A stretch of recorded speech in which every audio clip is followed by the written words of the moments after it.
All right, so in terms of water quality enhancement, basically water quality enhancement is not too much additional in terms of customizing a design or something like that, beyond having a really healthy riparian area as sort of your riparian health assessment will indicate. So because one of the 8 core functions of a healthy riparian area is to filter and buffer water. So if the riparian area is healthy, it's probably enhancing water quality. But to reiterate some sort of design recommendations and what things do, different species do to help with water quality enhancement. So there's plants with deep binding roots, such as trees, shrubs, and sedges that slow down runoff. And particularly trees and shrubs, those woody species can, they have well, in the winter, they're still up and standing. And so when the spring runoff comes, they kind of are able to function and slow it down, particularly on steeper topographies.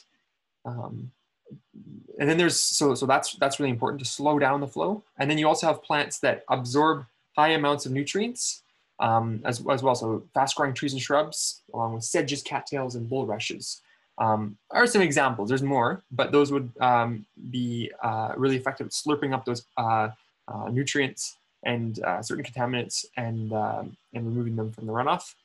And having just dense vegetation in general throughout your riparian area is important to ensure that no rain directly hits the soil or minimal rain, because that can cause erosion. And just having dense vegetation means dense root mass as well, that rebar that holds the soil together. And then sometimes it's important to think about in situations where there might be salt runoffs or salty water runoff, like nearby roads or things like that. Helpful to have more salt-tolerant species, particularly wolf willow, snowberry, and balsam poplar to an extent can handle a bit more salty water than other species. I wouldn't maybe put them in, I wouldn't expect they'll grow in all extremely salty conditions, but they can handle more salt if possible. Actually, silver buffalo berry is another one that grows in the grasslands in southern Alberta that can also actually it's one of the highest salt tolerance out of any species. So one big question to ask is, well, how wide of a buffer is necessary for water quality enhancement? And that really depends on a lot of things, like how much pollutants and what type of pollutants are entering the system, what type of water body are you dealing with? Is it a lake, a standing water body? Is it a moving water body? How steep is the slope? What's the parent material? Is it glacial till or is it deposited by wind or water? So the different parent materials have different permeabilities. And then there's a depth of groundwater. So if you have shallower groundwater, that's closer contact to the groundwater with the surface water flow, and you might want to have a wider buffer. Wind water deposited, typically glacial till, or wind water deposited is more permeable than glacial till, and so you might want to have a wider buffer in situations like that.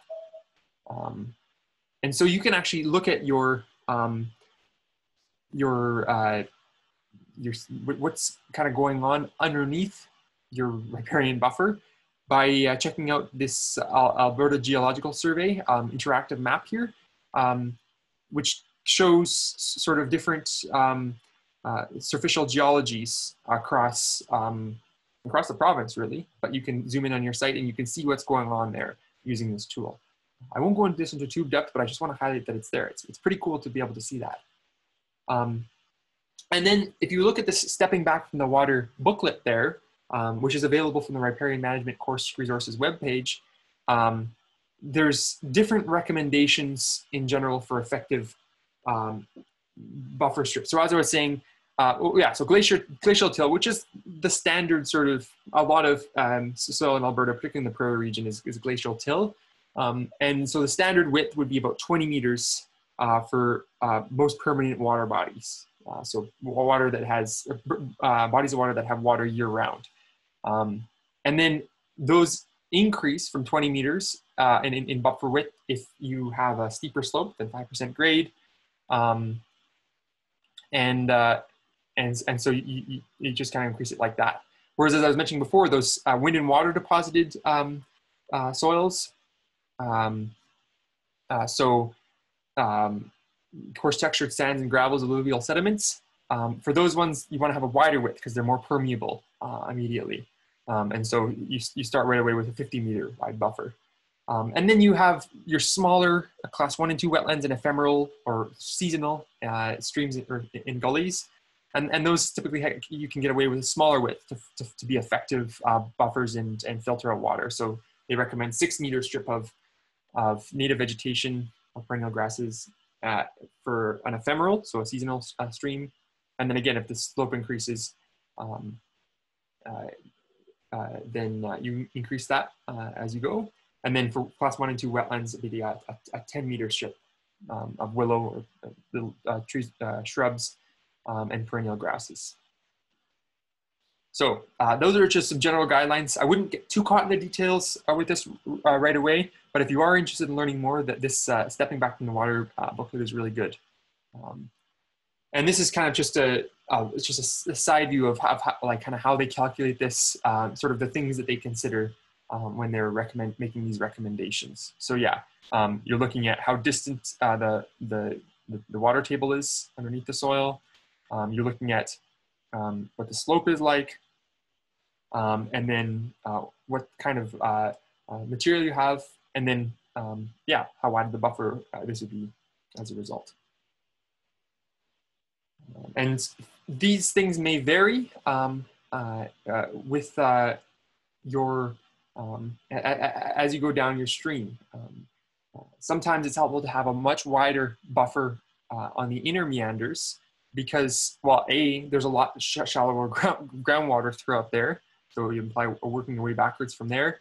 And then also you have to it can make things like fencing much easier because you can just go for a straight fence across. So you don't have to have the exact same width buffer going around your stream or whatever as it goes down.